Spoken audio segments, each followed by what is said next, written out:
ایک شخص نے بڑے شوق سے ایک پالتو طوطا رکھا ہوا تھا۔ ایک دن بلی نے حملہ کیا، طوطا اٹھا کے لے گئی۔ جب بلی طوطا اٹھا کے لے گئی تو وہ بندہ زاروں قطار رونے لگا، تڑپنے لگا۔ لوگوں نے کہا میاں رو مت، اگر بلی طوطا اٹھا کے لے گئی ہے تو کیا ہوا، دوسرا طوطا خرید لینا۔ اس شخص نے کہا میاں میں طوطے کی جدائی پر نہیں رو رہا، رو اس لیے رہا ہوں کہ میں نے طوطے کو کلمہ سکھایا تھا، وہ دن رات کلمہ پڑھا کرتا تھا، دن رات کلمہ پڑھا کرتا تھا، لیکن میں دیکھ رہا تھا جب بلی نے میرے طوطے پر حملہ کیا تو طوطا ٹی ٹی کرتا مر گیا، اس کو کلمہ بھول گیا۔ فکر میں اپنی کر رہا ہوں کہ کلمہ تو میں بھی پڑھتا ہوں، کہیں ایسا نہ ہو کہ موت کا فرشتہ روح نکالنے کے لیے آئے، جب موت کا وقت آئے کہیں ایسا نہ ہو مجھے کلمہ بھول بھی نہ جائیں۔ اللہ کے جو نیک بندے ہوتے ہیں وہ دولت پر نظر نہیں رکھتے، ہاں وہ پیسے پر نظر نہیں رکھتے، وہ کرسی پر نظر نہیں رکھتے۔ اللہ کے جو نیک بندے ہوتے ہیں وہ تو اپنے خاتمے پر نظر رکھتے ہیں۔ ایک نوجوان کا گزر کسی پرانے قبرستان سے ہوا تو اس نوجوان کو کسی مردے کی ایک ہڈی ملی۔ اس نوجوان نے اس ہڈی کو اٹھایا، اپنے نفس سے مخاطب ہو کر کہنے لگا میاں نفس، یہ بھی کسی وقت کا میری طرح نوجوان ہوگا، اس کا بھی نام ہوگا، موٹا تازہ بدن ہوگا، اس کی بھی میری طرح نوکر ہوں گے، چاکر ہوں گے، ملازم ہوں گے، لونڈیاں ہوں گی، یہ بھی میری طرح جب چلتا ہوگا 10 بندے اس کو سلوٹ کرتے ہوں گے، سلام کرتے ہوں گے، اس کا بھی اپنے دور میں چرچا ہوگا، نام ہوگا، عزت ہوگی۔ ہے موت کا فرشتہ آیا، اس نے اس کی روح نکالی، گھر والوں نے اسے اٹھایا، قبرستان میں جا سلایا۔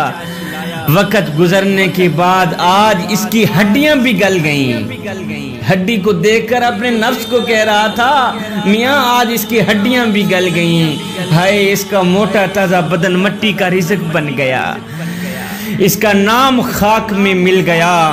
اپنے نفس کو مخاطب کر کے خون کے آنسو بہا کے نوجوان کہہ رہا تھا میاں یہ حشر صرف اس کا نہیں ہوا، کل تیرا بھی ہونے والا ہے، کل تیرے پاس بھی موت کا فرشتہ آنے والا ہے، روح نکال کے چلا جائے گا، گھر والے تجھے اٹھائیں گے، قبرستان میں جا سلائیں گے، وقت گزر جائے گا، تیرا موٹا تازہ بدن مٹی کا رزق بن جائے گا۔ جس طرح اس کی ہڈیاں گل گئی ہیں کل تیری بھی گلنے والی ہے۔ حضرت انسان تو غرور کس بات کا کرتا ہے؟ تیرے غرور کی اوقات تو بس اتنی سی ہے کہ جب تو دنیا میں آیا تھا تو لوگوں نے ہی تیرے ننگے وجود کو ڈھانپا تھا، جب تو دنیا سے گیا تھا مرا تھا تو لوگوں نے ہی تیرے ننگے وجود کو ڈھانپ کر تجھے رخصت کیا تھا۔ میاں تو غرور کس بات کا کرتا؟ ایک شرابی نوجوان تھا، گنہگار تھا، بدکار تھا، سیاکار تھا، اتنا تھا کہ اس نے ساری زندگی اپنے کریم رب کی ذات کو ایک سجدہ بھی نہیں کیا تھا۔ جب موت کا وقت قریب آیا تو اس نے اپنا سر اپنی ماں کی گود میں رکھا، اپنا سر ماں کی گود میں رکھ کر کہنے لگا ماں ساری زندگی میں نے گناہوں میں گزاری ہے، ساری زندگی میں نے شراب پیتے ہوئے گزاری ہے، ساری زندگی میں نے اللہ کی نافرمانی کرنے میں گزاری ہے، ساری زندگی میری برباد ہو گئی ہے نادانی کی وجہ سے۔ ماں میرا موت کا وقت قریب ہے، میں مر گیا تو اپنے مرشد کے پاس جانا، سفارش کرانا کہ وہ میرا جنازہ آ کے خود ہی پڑھائے گا۔ صاحب ظاہر ہے کہ مرشد جب جنازہ پڑھانے کے لیے آئے گا تو 4 بندے بھی اس کے ساتھ ہوں گے، نہیں تو میرا جنازہ کون پڑھے گا؟ میں تو اتنا گنہگار ہوں، بدکار سیاکار ہوں، میں نے ساری زندگی شرابیں پیتے ہوئے اللہ کی نافرمانی کرتے ہوئے گزار دی۔ اللہ اکبر۔ ماں اٹھی گئی اپنے مرشد حضرت حسن بصری کے پاس، جا کر کہنے لگی میرے مرشد میرا بیٹا موت کے قریب ہے، تو وہ کہہ رہا ہے جب میں مر جاؤں تو اپنے مرشد کو کہنا کہ وہ آ کے میرا جنازہ پڑھائے گا۔ حضرت حسن بصری کہنے لگے مائی وہ مر گیا تو میں اس کا جنازہ نہیں پڑھاؤں گا، اس نے ساری زندگی شرابیں پیتے ہوئے گزاری ہیں، ساری زندگی وہ مسجد کے قریب بھی نہیں گیا، ساری زندگی اس نے اپنے کریم رب کی ذات کو ایک سجدہ کرنا بھی گوارا نہیں کیا، میں اس کا جنازہ کیسے پڑھا سکتا ہوں؟ اللہ اکبر۔ وہ ماں روتے ہوئے واپس آئی، دوبارہ اپنی گود میں اپنے بیٹے کا سر رکھا، سر رکھ کر کہنے لگی بیٹا کاش کہ تو نے زندگی میں ایک بات بھی میری مانی ہوتی تو آج میرا مرشد جنازہ پڑھانے سے انکار نہ کرتا، زندگی میں ایک بات پر بھی تو نے عمل کیا ہوتا آج میرا مرشد تیرا جنازہ پڑھانے سے انکار نہ کرتا۔ میرا مرشد کہتا ہے کہ اس نے ساری زندگی اللہ کی نافرمانی میں گزاری ہے، شرابیں پیتے ہوئے گزاری ہے، میں اس کا جنازہ نہیں پڑھاتا۔ اللہ اکبر۔ نوجوان رونے لگ گیا۔ جوانوں سنو، نوجوان کی آنکھیں خون کے آنسو بہانے لگ گئی، ماں تڑپنے لگ گئی۔ نوجوان نے کہا اماں جی ایک بات تو بتائیں۔ ماں کہنے لگی جی بولو بیٹا، کیا کہنا چاہتے ہو؟ نوجوان نے کہا ماں مجھے اتنا بتا دے کہ میرے گناہ زیادہ ہیں یا میرے کریم رب کی رحمت زیادہ ہے؟ میرے گناہ زیادہ ہیں، میری بدکاریاں زیادہ ہیں یا اس کریم رب کی رحمت زیادہ ہے؟ ماں خاموش رہی، ماں نے کوئی جواب نہ دیا۔ اس کے بعد بیٹا رو کر کہنے لگا ماں مجھے ایک بات تو بتا دے، اگر ایک لمحے کے لیے تجھے میرا کریم رب مہلت دے دے، تجھے میرا اللہ مہلت دے دے، اے گنہگار کی ماں اگر تو چاہے تو اس گنہگار بیٹے کو جنت میں بھیج دے، اگر تو چاہے تو اس کو جہنم میں بھیج دے، اگر ایک لمحے کے لیے میرا اللہ تجھے مہلت دے دے تو مجھے کہاں ڈالے گی؟ جنت میں ڈالے گی یا جہنم میں پھینک دے گی؟ ماں فوراً بولی نہیں بیٹے، اگر مجھے ایک لمحے کے لیے بھی میرا اللہ مہلت دے دے تو میں تجھے جنت کا دروازہ کھول کے اندر ڈال دوں گی، جنت میں ہی بھیج دوں گی، فوراً بھیج دوں گی۔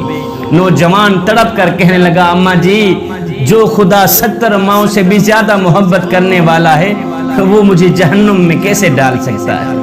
تو ایک ماں جتنا پیار کرتی ہے، وہ میرا کریم رب 70 ماؤں سے بھی زیادہ محبت کرتا ہے مجھ سے، وہ مجھے جہنم میں کیسے ڈالے گا؟ یہ کہتے ہوئے خشیت الہی میں آ کر آنکھوں سے آنسو بہاتے ہوئے، آنکھوں سے نیر بہاتے ہوئے نوجوان کی روح پرواز کر گئی۔ ادھر ماں رو رہی تھی، دوسرا کوئی رونے والا نہیں تھا بیٹے کو، ادھر کسی نے دروازے پہ آ کے دستک دی۔ ماں نے جب دروازہ کھولا تو سامنے مرشد کریم نظر آئے، حضرت حسن بصری نظر آئے۔ محترمہ کہنے لگی مرشد کریم آپ نے تو مجھے جواب دیا تھا، آپ کیسے آ گئے؟ آپ کو کیسے پتا چلا کہ میرا بیٹا فوت ہو گیا ہے؟ مرشد کریم کہنے لگے محترمہ جی جب تو میرے پاس آئی تھی اس وقت میں سونے لگا تھا، میری آنکھ لگی، خواب میں کسی کہنے والے نے کہا او میاں تو سویا ہوا ہے اور میرے یار کا جنازہ کون پڑھائے گا؟ حسن بصری تو یہاں پہ سویا ہوا ہے، ادھر میرا یار مرا ہوا ہے، میرا دوست مرا ہوا ہے، جا میرے دوست کا جنازہ پڑھا کیا۔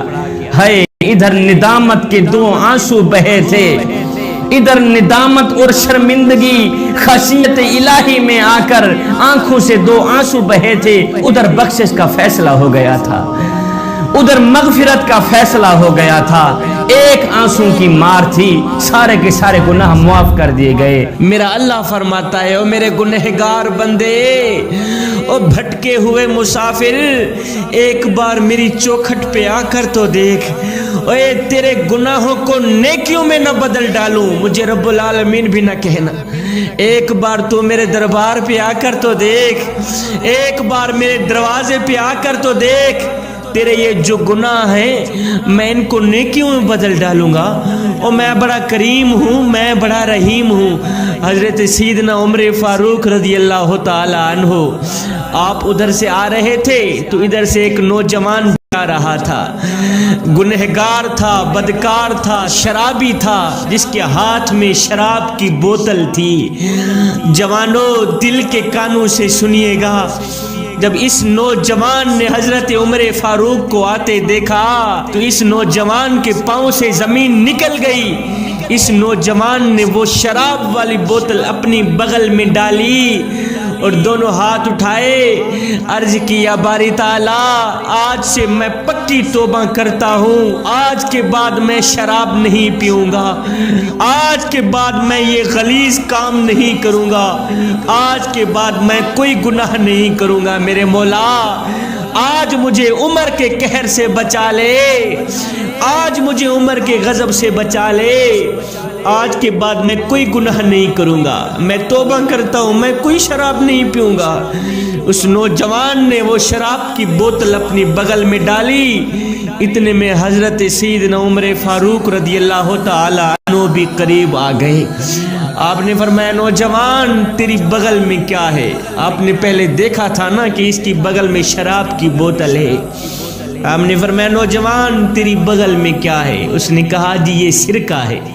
حالانکہ تھی شراب، لیکن اس نوجوان کے منہ سے نکل گیا یہ سرکے کی بوتل ہے، یہ شراب نہیں۔ حضرت سیدنا عمر فاروق رضی اللہ تعالی عنہ نے فرمایا مجھے دکھاؤ، میں ذرا دیکھوں تو صحیح بوتل کے اندر کیا ہے۔ حضرت عمر فاروق نے جب بوتل کا ڈھکن کھولا، کیا دیکھتے ہیں اندر سرکہ ہی تھا، اندر سرکہ تھا۔ مجھے بتاؤ تو صحیح شراب سرکے میں کیسے تبدیل ہو گئی، شراب سرکے کی صورت میں کیسے آ گئی؟ نوجوانوں مجھے اتنا تو بتا دو، جو خدا شراب کو سرکے کی صورت میں تبدیل کر سکتا ہے، جو خدا شراب کو سرکے میں بدل سکتا ہے، وہ تیرے گناہوں کو نیکیوں میں کیوں نہیں بدل سکتا؟ وہ تیرے گناہوں کو نیکیوں میں بدل سکتا ہے میاں، وہ تو آوازیں دے رہا ہے۔ میرے حبیب کی امتی ایک بار تو میرے دربار پہ آ کر تو دیکھ، اور میرے دروازے پر اگر فرعون آ جاتا میں تو اس کو بھی بخشنے کے لیے تیار تھا۔ میاں تو ویسے ہی میرا اپنا ہے، اور تیرا میرا تو ذاتی تعلق ہے، اس لیے کہ تو میرے حبیب کا امتی ہے۔ اے بندے آ جا اس کریم رب کی چوکھٹ پر جس نے تجھے پیدا کیا ہے، آ کے اپنا سر سجدے میں رکھ دے، اللہ بھی راضی ہو جائے گا۔ اللہ اکبر، اس کا رسول بھی راضی ہو جائے گا۔ خشیت الہی میں آ کر اپنی آنکھوں سے ایک آنسو بہا لیا کر، یاد الہی میں رویا کر، میاں تڑپا کر اپنی آنکھوں سے نیر بہایا کر، اپنی آنکھوں سے آنسو بہایا کر۔ اے تیری آنکھوں سے نکلا ایک آنسو زمین پہ بعد میں جائے گا، اللہ تعالیٰ تیری بخشش پہلے فرما دے گا، اللہ تعالیٰ تیرے گناہوں کو نیکیوں میں پہلے تبدیل کر دے گا۔ میرے کریم نبی نے فرمایا صحابہ بنی اسرائیل میں سے ایک شخص تھا، بہت ہی بڑا گنہگار تھا، بدکار تھا، سیاہکار تھا، خطا کار تھا۔ ساری زندگی اس نے اپنے کریم رب کی ذات کو ایک سجدہ بھی نہیں کیا تھا، لیکن اس کے پاس ایک ایسا عمل تھا جس کی بخشش کا ذریعہ بن گیا۔ وہ عمل کون سا تھا؟ میرے کریم نبی فرماتے ہیں اس شخص کے پاس ایک دن ایک بوڑھا آدمی آیا، آ کر کہتا ہے میاں میں غریب شخص ہوں، گھر میں فاقہ ہی فاقہ ہے، امیری کا جنازہ نکل گیا ہے، غربت عروج پر آ گئی ہے، لہٰذا کل میری بیٹی کی شادی ہے، میری بیٹی کا نکاح ہے، اور میرے پاس کوئی پیسے نہیں ہیں، میں آپ کے دروازے پہ آیا ہوں کچھ مانگنے کے لیے، مجھے تھوڑا سا قرض دے دو، جا کے میں اپنی بیٹی کے ہاتھ پہ لے کر لوں، اور بعد میں محنت مزدوری کر کے میں آپ کو قرض واپس دے دوں گا، تھوڑے پیسے لینے کے لیے آیا ہوں۔ اس گنہگار شخص کے دل میں اللہ نے رحم ڈالا، تو اس گنہگار شخص نے اس بوڑھے آدمی کو پیسے دے دیے، قرض دے دیا، اور کہا کہ فلاں دن واپس دے دینا مجھے۔ وہ بوڑھا شخص پیسے لے کر چلا گیا، اس نے اپنی بیٹی کی شادی کی، اپنا فرض ادا کیا۔ پھر اس گنہگار شخص نے اپنی زندگی کا ایک معمول بنا لیا کہ جو بھی پریشان حال بندہ اس کے دروازے پہ آتا کچھ مانگنے کے لیے تو یہ اس کو قرض دیتا۔ اللہ اکبر، جب قرض لینے کی باری آتی تو یہ گنہگار شخص کیا کرتا، اپنے منشی کو رجسٹر دیتا، جا بھی قرض وصول کر کے آ، اور ایک بات کا دھیان رکھنا، ایک بات کا خیال رکھنا کہ جس کے پاس قرض نہ ہو، پیسے نہ ہو واپس دینے کے لیے تو اس کو جھڑکانا مت، اللہ کی مخلوق کو پریشان نہ کرنا میاں۔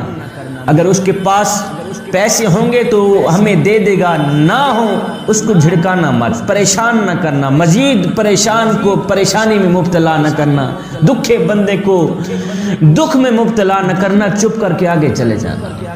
پیسے نہ ہوں، قرض وہ ہمیں واپس نہ دے تو اس کو جھڑکانا مت، آگے چلے جانا۔ اللہ اکبر۔ اور منشی میں بہت بڑا گنہگار ہوں، بہت بڑا سیاہکار خطا کار انسان ہوں، میرے پاس اور تو کوئی ایسا عمل نہیں ہے جس کے ذریعے میں بخشا جاؤں، یہی عمل ہے مخلوق خدا پہ رحم کرنا، ہو سکتا ہے اللہ تعالیٰ اسی عمل کے صدقے میری بخشش فرما دے۔ میرے کریم نبی فرماتے ہیں اس کا یہی عمل میرے اللہ کو اتنا پسند آیا، اتنا پسند آیا کہ جب وہ شخص مرا تو میرے کریم نبی نے فرمایا، گنہگار بندے تو نے میری غریب مخلوق پہ رحم کیا، تو نے میرے بندوں پہ رحم کیا، آج میں تیرے اوپر رحم نہ کروں مجھے رب العالمین آکھے گا کون؟ اللہ، مجھے کائنات کا رب کون کہے گا؟ اگر آج بھی میں تم پہ رحم نہ کروں مجھے رحیم کون کہے گا؟ اگر آج بھی میں تم پہ کرم نہ کروں مجھے کریم کون کہے گا؟ تو نے میری مخلوق پر رحم کیا، آج میں تم پہ رحم کرتا ہوں۔ میرے کریم رب نے اس کو بخش دیا، اس کو جنت عطا کر دی۔ میرے کریم نبی سے پوچھا گیا، یا رسول اللہ سب سے بہترین عمل کون سا ہے جو ہمیں اللہ کا محبوب بنا دے؟ میرے کریم نبی نے فرمایا، صحابہ تم اللہ کی مخلوق کے بن جاؤ، اللہ تمہارا بن جائے گا۔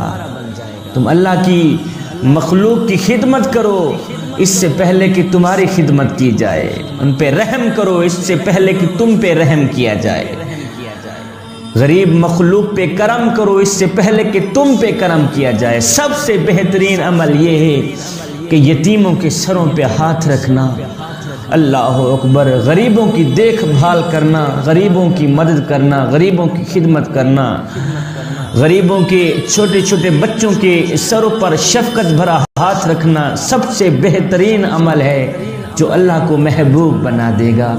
تو اے بندے، اگر تیرے محلے میں کوئی شیعہ رہتا ہے، کوئی سنی وہابی دیوبند یا کسی اور مذہب کا رہتا ہے، اس کا حساب وہ خود دے گا، لیکن اگر روٹی نہ ملنے کی وجہ سے رات کو بھوکا سو گیا، اے بندے اس کا حساب تجھے دینا پڑے گا۔ بنی اسرائیل میں سے ایک نوجوان تھا، بہت بڑا نافرمان تھا، گنہگار تھا، بدکار تھا، شہر والوں نے اسے شہر سے بھی نکال دیا۔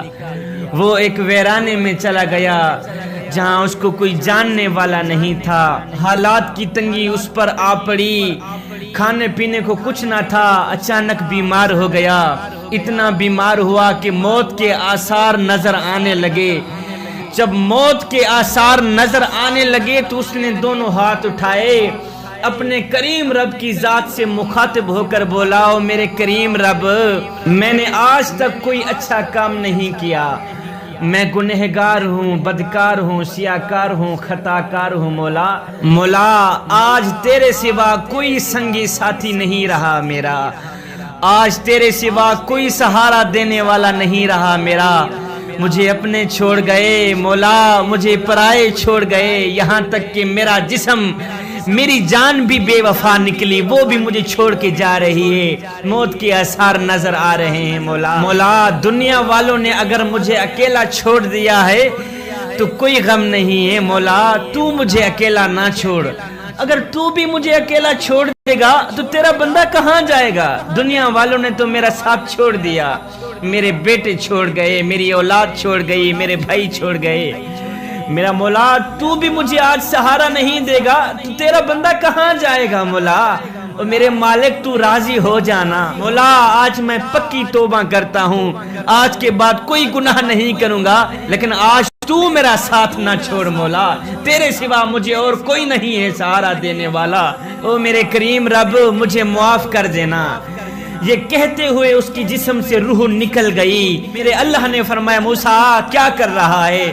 اور میرے کریم رب، موسیٰ تو تیری تسبیح ہی بیان کر رہا ہے۔ میرے اللہ نے فرمایا، موسیٰ جا فلاں ویرانے میں میرا ایک بندہ مرا پڑا ہے، اس کو اٹھا، اس کو غسل دے، اس کا جنازہ پڑھا، اس کو مٹی میں دفن کر، میرے موسیٰ سب کو اعلان کر دینا میری طرف سے سب کو اعلان کر دینا کہ جو بھی اس میرے بندے کا جنازہ پڑھے گا میں اس کو بھی بخش دوں گا، جو بھی اس میرے بندے کا جنازہ پڑھے گا، جو بھی شریک ہوگا، جتنا بھی گنہگار کیوں نہ ہوگا، میں سب کو بخش دوں گا، یہ بھی ساتھ میں اعلان کر دینا۔ موسیٰ علیہ السلام اٹھے، اس ویرانے میں گئے، اس مقام تک پہنچے، وہاں اللہ کا بندہ مرا پڑا تھا۔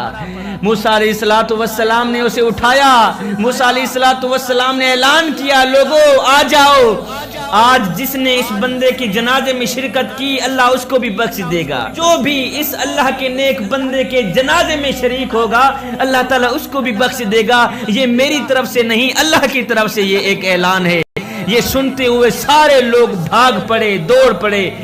جیسے ہی موسیٰ علیہ السلام کے پاس آئے، میت کا منہ دیکھا، انہوں نے کہا اللہ اللہ اللہ، موسیٰ یہ کیا کہہ رہے ہیں آپ؟ یہ تو گنہگار تھا، بدکار تھا، سیاکار تھا، فلاں بستی والوں نے اس کو پہر نکال دیا تھا، اس کا چہرہ دیکھنے سے اللہ تعالیٰ ہمیں بخش دے گا، یہ کیسے؟ یہ تو شرابی تھا۔ یہ سن کر موسیٰ علیہ السلام نے دونوں ہاتھ اٹھائے، عرض کی یا باری تعالیٰ، ہماری نظروں میں تو یہ بہت بڑا نافرمان ہے، مولا تو نے اسے پسند کیسے کیا؟ کون سی ایسی بات تجھے پسند آئی ہے کہ تو نے اس سے دوستی لگا دی ہے؟ یہ تیرا دوست بن گیا ہے، یہ تیرا نیک بندہ بن گیا ہے، کون سا اس نے ایسا عمل کیا ہے جو یہ بخشا گیا ہے؟ میرے اللہ نے فرمایا موسیٰ بات اصل میں یہ ہے، میں نے اسے دیکھا کہ یہ ذلیل ہو کر، فقیر ہو کر، بھکاری ہو کر تنہائی میں مر رہا تھا اور رو رو کے مجھے پکار رہا تھا۔ میرے کریم رب آج کوئی میرا سہارا نہیں رہا، ساتھی سارے چھوڑ کے چلے گئے، رشتہ دار چھوڑ کے چلے گئے، اب تو بھی چھوڑ کے چلا جائے گا، بتا تو صحیح تیرا بندہ کہاں جائے گا؟ میرے مولا لوگ مجھے چھوڑ کے چلے گئے، مجھے کوئی غم نہیں ہے، تو مجھے اکیلا نہ چھوڑ، اور میرے کریم رب تو مجھے اکیلا نہ چھوڑ۔ میرے موسیٰ یہ رو رو کے کہہ رہا تھا یا مولا آج میرا حال پوچھنے والا کوئی نہیں ہے، میرا رونا دھونا سننے والا کوئی نہیں، میری دھانے سننے والا کوئی نہیں ہے، تو بھی نہیں سنے گا، بتا تو صحیح تیرے سوا اور کون ہے سننے والا؟ مولا تو مجھ پہ راضی ہو جانا، مولا تو مجھ پہ راضی ہو جانا۔ موسیٰ بتا تو صحیح اس حالت میں ہم اپنے بندے کے کام نہ آئیں گے تو اور کون آئے گا؟ میرے کریم رب نے فرمایا موسیٰ بتا تو صحیح ان حالات میں ہم اگر اپنے بندے کے کام نہیں آئیں گے تو اور کون اس کے کام آئے گا؟ موسیٰ اس نے جب دونوں ہاتھ اٹھائے تھے، اپنی آنکھوں سے آنسو بہائے تھے، اس کی آنکھوں سے نکلا آنسو زمین پہ بعد میں گیا تھا، میں نے اس کی مغفرت پہلے فرما دی تھی، میں نے اس کے گناہوں کو پہلے بخش دیا تھا، اس کی آنکھوں سے نکلا آنسوؤں کا قطرہ زمین پہ بعد میں گیا تھا، یہ میرا دوست پہلے بن چکا تھا۔ حضرت رابعہ بصری ایک رات نماز پڑھتے پڑھتے سجدے میں گئی، آنکھ لگی سو گئی، اتفاقاً اسی رات آپ کے گھر میں ایک چور گھس آیا، چور نے آ کر رابعہ بصری کا سامان اکٹھا کیا، گٹھڑی بنائی، سر پہ رکھا، جیسے ہی چلنے لگا اندھا ہو گیا، نابینا ہو گیا، اس نے وہ گٹھڑی جلد سے نیچے رکھی، جیسے ہی اس نے گٹھڑی نیچے رکھی تو اس کی نظریں پھر کام کرنے لگ گئیں، تھوڑی دیر کے بعد اس نے وہ گٹھڑی سامان کی اٹھا کر اپنے سر پہ رکھی، چلنے لگا، پھر اندھا ہو گیا، پھر نابینا ہو گیا، 2-3 بار اس نے ایسے ہی حرکتیں کی۔ جب اس نے تیسری بار یہ حرکت کی نا تو غیب سے آواز آئی، او نادان اگر ایک دوست سویا ہوا ہے تو کیا ہوا، دوسرا تو جاگ رہا ہے، رابعہ بصری سوئی ہوئی ہے تو کیا ہوا ہے، رابعہ بصری نے اپنے آپ کو جس مالک کے سپرد کر رکھا ہے وہ مالک تو جاگ رہا ہے، اور نادان رابعہ بصری نے جب سے خود کو ہمارے سپرد کیا ہے اس وقت سے تو شیطان کے پاس اتنی قدرت نہیں کہ وہ رابعہ بصری کے پاس بھٹکے، چور کے پاس طاقت ہی کیا ہے، شیطان کی یہ قدرت نہیں کہ وہ رابعہ بصری کا کچھ بگاڑے، اور چور بیچارے کے پاس طاقت ہی کیا ہے۔ اللہ کے ساتھ خالص محبت رکھنے والی، خالص پیار کرنے والی یہ وہ رابعہ بصری ہے کہ آپ ایک دن کہیں جا رہی تھی تو راستے میں سے ایک نوجوان کھڑا ہو کر کہنے لگا رابعہ بصری میں تجھ سے بڑی محبت کرتا ہوں، تجھ سے عشق کر بیٹھا ہوں۔ رابعہ بصری نے کہا اچھا تو مجھ سے بڑی محبت کرتا ہے، میرے ساتھ عشق کر بیٹھا ہے؟ اس نوجوان نے کہا ہاں میں آپ کے ساتھ عشق کر بیٹھا ہوں، آپ کے بغیر میں نہیں رہ سکتا۔ رابعہ بصری نے کہا پھر اس طرح کر، میری ایک بہن ہے جو مجھ سے زیادہ خوبصورت ہے، میں چاہتی ہوں تو اسی سے ہی محبت کر لے، اسی سے ہی عشق کر لے، اسی کو ہی اپنا لے۔ اس نوجوان نے کہا رابعہ بصری وہ تیری خوبصورت بہن کہاں ہے جو تجھ سے بھی زیادہ خوبصورت ہے، تجھ سے بھی زیادہ ہنسی ہے، وہ اس وقت کہاں ہے؟ رابعہ بصری نے کہا نوجوان وہ تیرے پیچھے کھڑی ہے۔ نوجوان نے یک لس جیسے ہی پیچھے مڑ کر دیکھا تو رابعہ بصری نے نوجوان کے منہ پر ایک تماچا مارا، تماچا مار کر بولی او نادان، محبت رابعہ بصری سے کرتا ہے تکتا غیروں کو ہے، عشق رابعہ بصری سے کرتا ہے دیکھتا غیروں کو ہے، ابھی ہو گیا ہے تیری محبت کا امتحان۔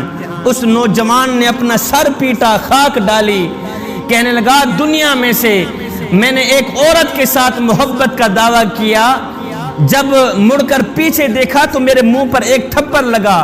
کہتا ہے کتنا بدبخت ہوگا وہ انسان جو دعویٰ کرے رب کی محبت کا تکے غیروں کو، جو دعویٰ کرے رب کے عشق کا دیکھے غیروں کو، کتنا بدبخت ہوگا وہ انسان۔ بیٹا محبت میں بھی خالص بن جاؤ، عشق میں بھی خالص بن جاؤ، معرفت الہی میں بھی خالص بن جاؤ۔ جب تم محبت میں، پیار میں، عشق میں، معرفت الہی میں خالص بن گئے تو پھر یاد رکھنا ایک لمحہ وہ بھی آنے والا ہے، ایک دن وہ بھی آنے والا ہے جب وہ خود آواز دے گا فَاذْكُرُونِي أَذْكُرْكُمْ، اور میرے بندے تو میرا ذکر زمین پہ بیٹھ کے کر، میں تیرا ذکر عرش بری پہ بیٹھ کے کروں گا۔ ایک شخص تھا نقل کرنے میں مشہور تھا، لوگوں نے اسے کہا او تو ہر کسی کی نقل کر کے دکھاتا ہے، آج ذرا موسیٰ علیہ السلام کی نقل کر کے دکھانا ہمیں۔ وہ ایک شخص تھا نا، بنی اسرائیل کا زمانہ تھا، جناب سیدنا موسیٰ علیہ السلام کا دور مبارک تھا۔ ایک شخص تھا بہت بڑا نقال تھا، نقل کرنے میں ماہر تھا، کاپی کرنے میں ماہر تھا، جس کی چاہتا تھا نقل کر کے دکھاتا تھا۔ اللہ اکبر۔ وہ آپ کو بتاتا چلوں کہ وہ فرعون کو ہی خدا مانتا ہے، وہ خود کافر ہے، نقل کرنے میں ماہر ہے۔ دیگر کافروں نے کہا ہے کہ نوئے تو ہر کسی کی نقلیں کر کے دکھاتا ہے، ہر کسی کی کاپی کر کے دکھاتا ہے، آج ذرا موسیٰ علیہ السلام کی کاپی کر کے دکھانا ہمیں، آج ذرا موسیٰ علیہ السلام کی نقل کر کے ہمیں دکھانا، پھر ہم آپ کو مان جائیں گے کہ تو واقعی بہت بڑا نقال ہے۔ اس نے کہا پھر مجھے تھوڑا ٹائم دو کہ میں موسیٰ علیہ السلام کی طرح داڑھی بڑھا لوں، زلفیں بڑھا لوں، موسیٰ علیہ السلام کی طرح جو ہے نا لباس تیار کرا لوں۔ تھوڑے وقت میں اس نے داڑھی بھی بڑھا لی، اس نے زلفیں بھی بڑھا لی، موسیٰ علیہ السلام جیسا اس نے ایک جو ہے لباس بھی تیار کرا لیا، اور عصا اور ڈنڈا تیار کرا کے نا پہاڑ کی چوٹی پہ چڑھ گیا۔ اس نے اعلان کیا اور دنیا والوں جس نے یہ تماشا دیکھنا ہو آج آئے، آج میں موسیٰ علیہ السلام کی نقل کر کے دکھا رہا ہوں۔ وہ سارے کافر اکٹھے ہو گئے۔ جب سارے کافر اکٹھے ہو گئے تو اس نے کیا کیا، موسیٰ علیہ السلام کی طرح وہ بیٹھنے لگ گیا، موسیٰ علیہ السلام کی طرح وہ اٹھنے لگ گیا، موسیٰ علیہ السلام کی طرح ہاتھ اٹھانے لگ گیا، دعا کرنے لگ گیا، آسمان کو دیکھنے لگ گیا۔ اللہ اکبر۔ موسیٰ علیہ السلام کی ادائیں اپنانے لگ گیا، ادائیں اپنانے لگ گیا۔ میرے اللہ نے فرمایا جبریل کیا کر رہا ہے؟ مولا جبریل تو تیری تسبیح بیان کر رہا ہے۔ میرے اللہ نے فرمایا جبریل زمین کی طرف دیکھ کیا ہو رہا ہے؟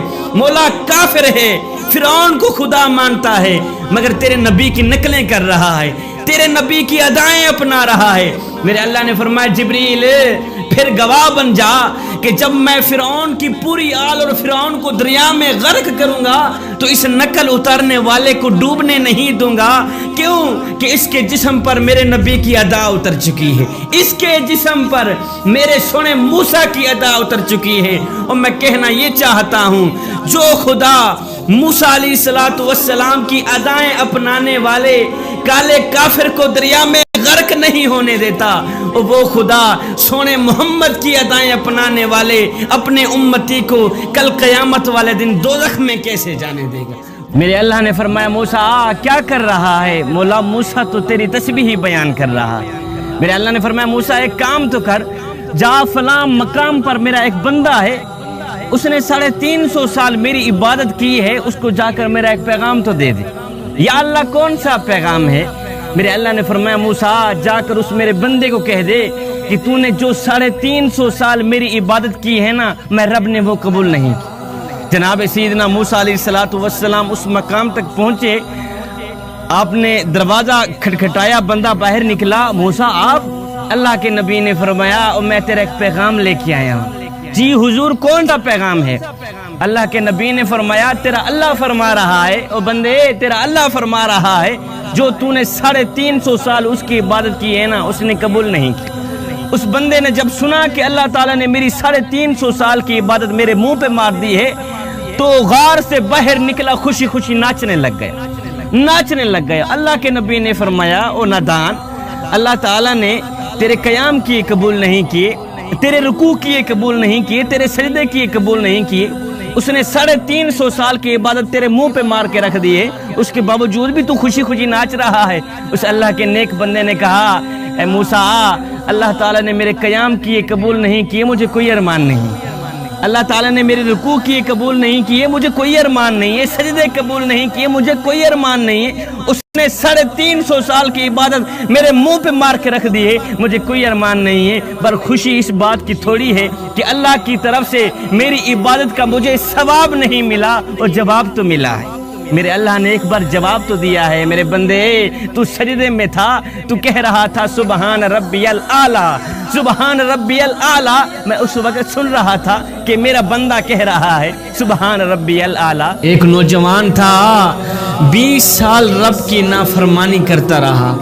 ایک دن میرے اللہ نے فرمایا موسیٰ جا کر اس میرے بندے کو کہہ دو کہ ہم اس سے ناراض ہیں، ہم اس سے روٹھے ہوئے ہیں کہ وہ نادان 20 سال ہو گئے ہیں میری نافرمانی کرتے ہوئے، 20 سال کا عرصہ گزر گیا ہے مجھے ناراض کرتے ہوئے، اب تو تجھے شرم آنی چاہیے۔ جب اس نوجوان نے یہ سنا کہ میرا رب مجھ سے ناراض ہے، میرا مالک مجھ سے روٹھا ہوا ہے، تو وہ دھانے مار کر رونے لگا، تڑپنے لگا، ایک میدان میں چلا گیا۔ اس نے روتے روتے کیا کیا، دونوں ہاتھ اٹھائے آسمان کی طرف دیکھ کر کہنے لگا یا مولا مجھے 2 باتوں میں سے ایک بات بتا دے، مجھے 2 باتوں میں سے ایک بات بتا دے۔ کہنے لگا یا مولا میں گنہگار صحیح، میں خطا کار صحیح، میں سیاہ کار صحیح، میں مجرم ہی صحیح، لیکن مولا مجھے اتنا بتا دے کیا میرے گناہ تیری رحمت سے بھی بڑھ گئے ہیں؟ مولا کہیں ایسا تو نہیں ہو گیا کہ تیری رحمت کم ہو گئی ہو اور میرے گناہ زیادہ ہو گئے ہوں؟ اے میرے مالک میں تو تیری رحمت کو اپنے گناہوں سے زیادہ سمجھتا رہا، میرا مولا میں تو تیرے کرم کو اپنے گناہوں سے زیادہ سمجھتا رہا، میرا مولا مجھے اتنا بتا دے کیا تیری رحمت کم ہے یہ میرے گناہ زیادہ ہیں، یا تیری رحمت زیادہ ہے میرے گناہ کم ہیں؟ نوجوانوں ادھر نوجوان کے سچے دل سے یہ بات نکلی، ادھر میرے رب کی رحمت کو جوش آ گیا۔ میرے اللہ نے فرمایا موسیٰ کیا کر رہا ہے؟ مولا موسیٰ تو تیری تسبیح ہی بیان کر رہا ہے۔ میرے اللہ نے فرمایا موسیٰ جا میرے اس گنہگار بندے سے جا کے کہہ دو اور میری رحمت کا سہارا لینے والے تو مردود نہیں نکلا بلکہ تو میرا محبوب ہی نکلا ہے، اور میری رحمت کا سہارا لینے والے جو میری رحمت پہ نظر رکھتا ہے پھر میں اسے بخش نہ دوں یہ میری رحمت گوارا نہیں کرتا، جو میری رحمت پہ نظر رکھتا ہے، جو میرے کرم پہ نظر رکھتا ہے میں اس کو بخش نہ دوں، اللہ اکبر، یہ میری رحمت گوارا ہی نہیں کرتی۔ اے بندے میرے رب کی رحمت تیرا بڑھ چڑھ کے انتظار کر رہی، اس کی رحمت کے دروازے تو کھلے ہیں، وہ تو آوازیں دے رہا ہے، اور میرے حبیب کے امتی ایک بار تو میری رحمت کی دہلیز پر قدم رکھ کر تو دیکھ، اور میری رحمت تو تیرا بڑھ چڑھ کے انتظار کر رہی ہے، میری رحمت تو بنی ہی تیرے لیے ہے، ایک بار تو میری رحمت کی دہلیز پر آ کر تو دیکھ، اے بخشش کی حد نہ کر دوں مجھے رب العالمین بھی نہ کہنا۔